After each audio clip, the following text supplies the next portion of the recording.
E aí, belezinha com vocês? Preparados para mais um Retalhos do Carpano?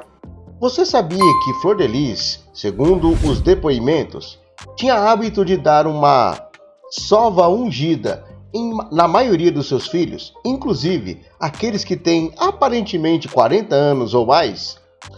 Vai vendo. Tranquilo. Então, Carlos Ubiraci, ele na primeira audiência, após a briga da sua filha Raquel e Rebeca com Lohane e a expulsão da sua família da casa, ele abriu com a deputada Flor de Lis. Constituiu outro advogado, se eu não me engano, Luiz Carlos Gregório, que agora o assiste na acusação. E nesta última audiência, inclusive, foram arroladas testemunhas em defesa de Carlos Ubiraci, todas falando informações sobre o caráter dele e sobre o medo dele com relação à Flor de Lis, tendo sido relatado, inclusive, que ele apanhava de Flor de Lis, mesmo já adulto. Isso foi uma informação que praticamente chocou todo o plenário. Então, ao se olhar para ele, via-se a vergonha de estar ali, é notório a vergonha, e com certeza ele terá informações diferentes ao trazidas pela deputada Flor de Lis e seus outros filhos, tirando o ex-policial Marcos e sua esposa, que participaram tão somente da carta falsa endereçada a Lucas. Então, tirando o Marcos Siqueira e a sua esposa e o Carlos Ubiraci, todos terão uma mesma diretriz com relação à defesa, diferente da de Carlos, que também é um dos moradores da casa e agora com a sua família expulsa. Um ponto que a gente pode explorar é que Cristiane, sua esposa, ao falar na segunda audiência, ela foi confrontada sobre uma informação da Regiane, em que uma pessoa chamada Vivian havia lhe confidenciado que Cristiane havia lhe dito da participação de outras pessoas no caso. A magistrada colheu o depoimento da Cristiane falou que isso era mentira. Foi então ouvida a testemunha Vivian e depois feita uma acariação. A acariação, a Vivian contou tudo na frente da magistrada, do lado de Cristiane, e Cristiane simplesmente negou, tá?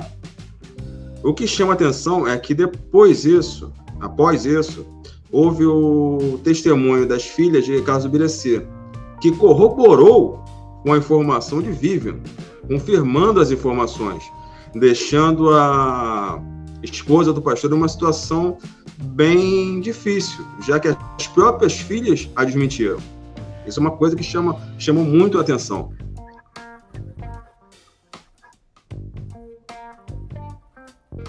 Muito bem, muito bem. Opa! Aí, agora sim. Reverendo Hafner. Bem, então, vamos lá. Eu fico ouvindo vocês aqui, cada vez mais eu sou levado a comparar a Casa de Flor de Lis com a Casa dos Horrores, né? Conhecida lá nos Estados Unidos, aquela família, e quando Marconde falava, né, acerca do cidadão aí que mesmo depois de grande, depois de adulto, estava apanhando, né, ou apanhava, eu lembrei justamente porque nessa casa chamada de Casa dos Horrores, uma das filhas, ou a filha mais velha, com 29 anos de idade, pesava 37 quilos. E a menina de 17 anos, a filha de 17 anos, que foi quem fez a denúncia, conseguiu fazer a denúncia, a aparência dela era de uma criança de 10 anos. Então vamos lá, olha, esse caso é o seguinte, a justiça, porque nós, principalmente nós, eu não digo o caso aí do Marconde, da equipe do Rede Rio TV, que está em loco, está acompanhando de uma forma bastante profissional, na sala de audiência, transmitindo ao vivo, inclusive direto da sala de audiência, fazendo os comentários, enfim, nós emitimos a nossa opinião Mas temos que entender, precisamos saber que a justiça, ela trabalha de forma técnica, né? Então, o que para a gente muitas vezes passa desapercebido, a justiça, os profissionais que estão acompanhando o caso, eles conseguem perceber e conseguem ler nas entrelinhas. Nós temos que separar, dentro dessa casa, os grupos. Já foi dito aqui, o Barba Ruiva comentou, o Isaac Lobato, depois ele foi lá e falou acerca do assunto, essa questão de dizer, a gente não pode pegar e imputar à vítima a culpa. Isso é natural. Por exemplo, uma pessoa que violenta a outra, ela costuma dizer que a culpa foi da vítima. Quem mandou ela botar aquela roupa curta? Quem mandou ela estar daquele jeitinho? Quem mandou ela andar daquele jeito? Então você acaba atribuindo à vítima a culpa pelo processo, pela agressão que ela recebeu. Nós temos que entender que essas pessoas que viviam naquela casa, e muitas infelizmente ainda vivem, são vítimas. Eu digo até que, até determinado grau, o próprio Anderson do Carmo, ele foi vítima. Ele chegou com 14 anos na casa da Flor de Lis, que tinha 30 e já 3 filhos. O que é que ela deveria ter feito? Meu filho, aqui não é a sua casa.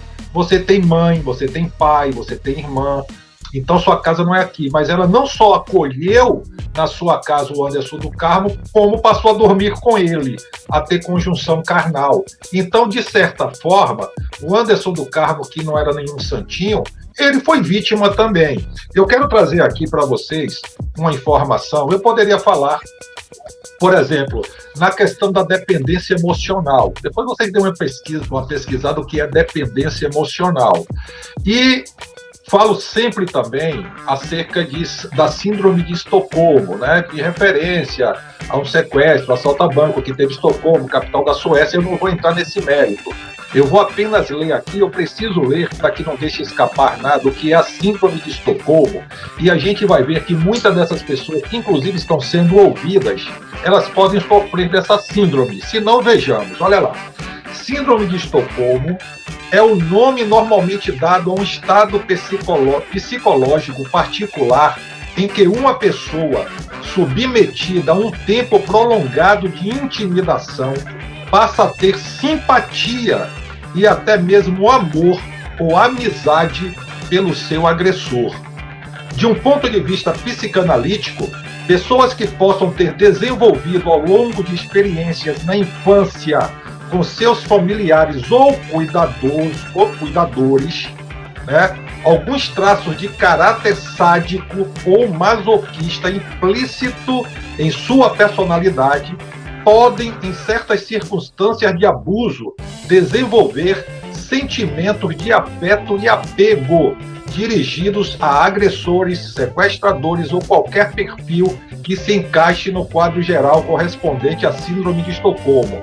Há também a possibilidade, amplamente considerada, de que para algumas pessoas vítimas de assédio semelhante possam desenvolver algum mecanismo inconsciente e irracional de defesa, na tentativa de projetar sentimentos afetivos na figura do sequestrador ou abusador que possam amenizar ou tentar negociar algum tipo de acordo entre a relação vítima-agressor, na tentativa de reduzir a tensão entre os entes envolvidos. Ora, gente, esse pessoal que chegou criança, principalmente, nessa casa, passou por um processo, provavelmente, de abuso, no sentido emocional, psicológico, físico, e eles acabaram desenvolvendo de forma inconsciente um certo sentimento até de amor pela Flor de Lis.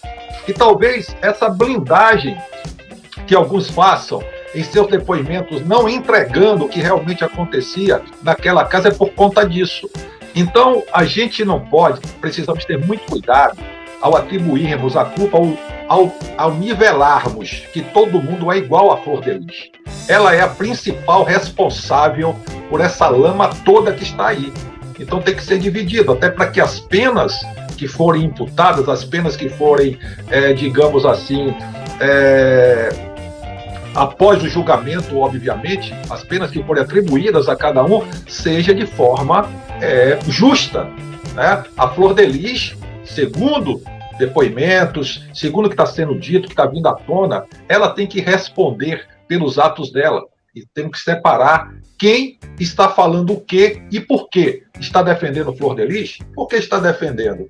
Está com medo? Por que está com medo? Que tipo de submissão física, emocional, psicológica essas pessoas, essas crianças foram submetidas ali? Lembremos que essa geração de adultos que está hoje aí já foi uma geração de crianças.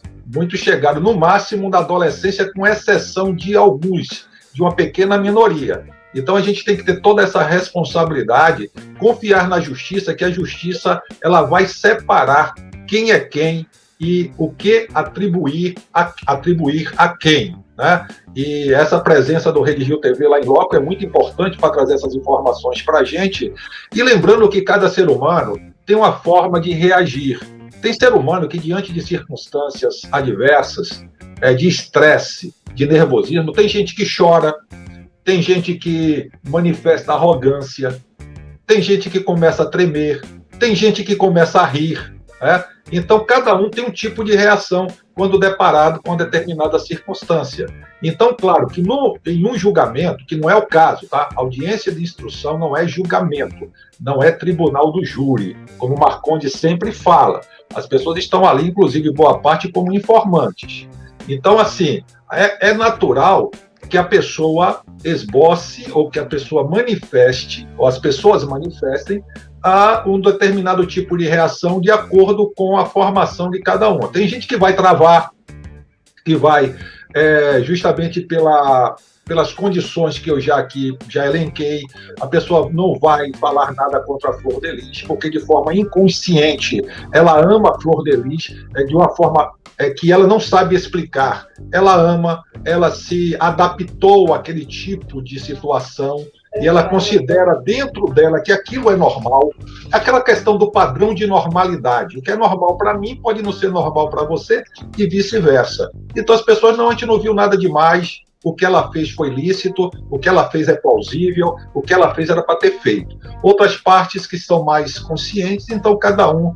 Então, eu estou confiante na justiça, eu creio que a doutora Mearis Arce está fazendo um trabalho excelente, que ela está percebendo a acusação, está percebendo ali quem é quem, através das reações, dos depoimentos, das contradições, e eu estou muito confiante. Espero, eu li um comentário, às vezes eu olho para cá, porque hoje estou assistindo aqui direto no computador, eu estou lendo os comentários. Alguém colocou aí que já foi até para o Senado, né? Eles vão pedir a cassação por quebra de decoro por uso de documentos falsos. Depois a gente vai verificar isso aí.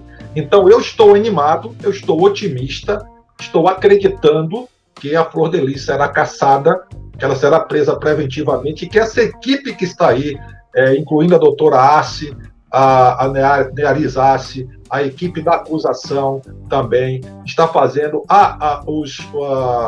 o doutor Ângelo Máximo, né, que está ali como auxiliar da acusação, eles estão fazendo um excelente trabalho.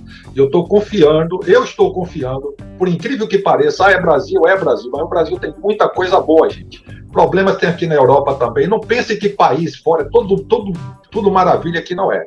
Eu já tenho experiência aqui na Europa de muitos anos, eu mais a digníssima. Não pensem vocês que é porque está fora, que é tudo perfeito, que não é, tá bom? Então, assim, eu estou acreditando que o Brasil, ele está passando um processo de transformação. Eu estou acreditando nessa justiça que aí está, que está responsável por esse caso Flor de Lis. Eu, particularmente, é uma opinião minha, tá bem? Então é isso aí por enquanto, gente. Muito obrigado pela atenção, André.